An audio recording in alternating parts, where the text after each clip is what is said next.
For Nigeria to move forward, corruption should be critically dealt with, especially in the judiciary. This was the conclusion reached at the just concluded 2016 Annual General Conference of the Committee for the Defense of Human Rights in Lagos. Participants also voiced their support for the government's anti-corruption stance and insisted on transparency in government. Correspondent Oluwaloju was there and filed this report. Lawyers, human rights activists and civil rights campaigners across Nigeria converged in Lagos on Monday. The event was the annual conference of Committee for the Defense of Human Rights, CDHR. And no other issue is of importance to this gathering than the corruption allegation that is rocking the Nigerian judiciary. With the theme, the concept of the rule of law and the notion of justice for the survival of Nigerian states. The gathering expressed great concern for the corruption in the Nigerian system that has now found its way into the judiciary. When they arrested the judges on the Friday night, are you aware? All the NBA presidents gathered in Lagos very horribly, and they addressed the press to say they are declaring emergency, whatever that means. How can you declare emergency because criminal suspects have been arrested? Now you know what we did? We met this man, National Democratic lawyer. They called their people around. We're in trouble.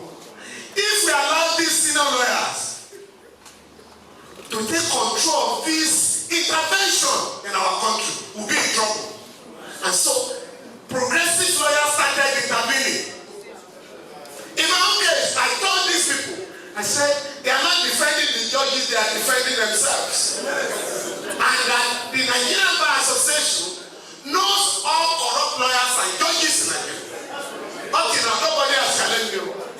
You know what happened? By the time the junior lawyers were mobilized, they were now challenging the NBA. NBA had to make a U-turn. Somersault to say, judges, please go and sit down for now until you clear yourself. The law is that whoever is proceeded against by way of investigation can be arrested at any time of the day.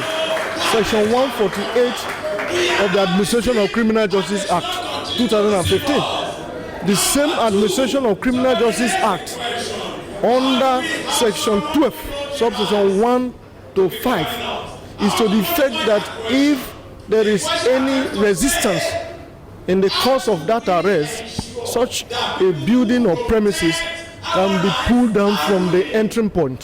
So that is the due process, that is the rule of law.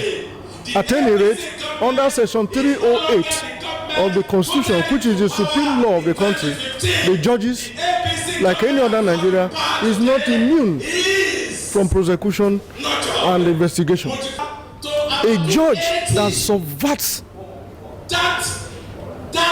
the course of justice and probably gives judgment to the wrong person deliberately upon the influence of corrupt tendencies can run an entire state or an entire country into turmoil. The chairman of the Socio-Economic Rights and Accountability Project, SERAP, and the chairman editorial board of the nation's newspaper, Sam Omacheye, both emphasized on the need to build a viable anti-corruption institution so as to sustain the war against corruption even after the present administration. We normally take the executive to be the government. It's not so.